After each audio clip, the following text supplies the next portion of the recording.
सदियों से जेरूसलम दुनिया की नजरों का मरकज था, लेकिन रोमन हुकूमत के नीचे यह शहर अपनी रूह का सुकून खो चुका था और अब तारीख अपना रुख बदलने वाली थी।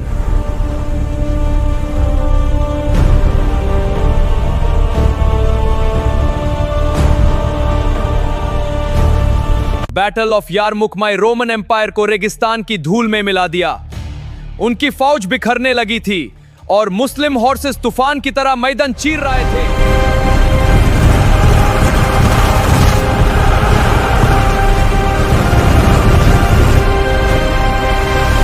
बैटल अब और भयानक होती जा रही थी। मुस्लिम सिपाही पूरी ताकत के साथ आगे बढ़ रहे थे। धूल, आग और तलवारों की आवाज से मैदान कांप रहा था।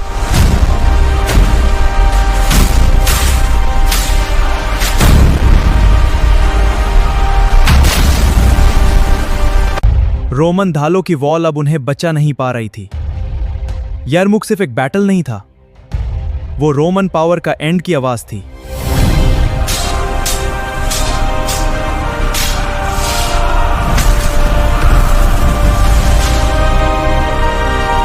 उस जलते हुए मैदान के ऊपर खड़े थे अमीर अल मोमिनीन उमर इब्न अल खत्ताब। उनकी मौजूदगी ही लश्कर के हौसले को पहाड़ बना देती थी। नीचे मैदान में बैटल अपने पीक पर पहुंच चुकी थी। तलवारों की टकराहट, हॉर्स की दहाड़ और जलती हुई जमीन ने पूरे मैदान को हिला दिया था। धीरे धीरे रोमन फौज की ताकत टूटने लगी। उनके सिपाही पीछे हट रहे थे और मैदान पर धूल और आग का राज था। यरमुक की यह बैटल अब रोमन एम्पायर के जवाल की निशानी बन चुकी थी। यरमुक के बाद जेरूसलम का रास्ता खुल चुका था। मुस्लिम लश्कर रेगिस्तान को चिरते हुए होली सिटी की तरफ बढ़ रहा था और उन लश्करों की क़यादत कर रहे थे अमीर अल मोमिनीन। अब जेरूसलम चारों तरफ से घिर चुका था। दीवारों के बाहर मुस्लिम आर्मी खामोशी से इंतजार कर रहा था और सिटी के अंदर डर, भूख और बेचैनी हर रोज बढ़ती जा रही थी। लंबी घेराबंदी के बाद जेरूसलम की हिम्मत टूटने लगी थी। रोमन हुक्मरान समझ चुके थे कि अब यह शहर ज्यादा देर तक टिक नहीं पाएगा और फिर सुलह की बात शुरू हुई। फिर वो लम्हा आया जिसका इंतजार जेरूसलम कर रहा था।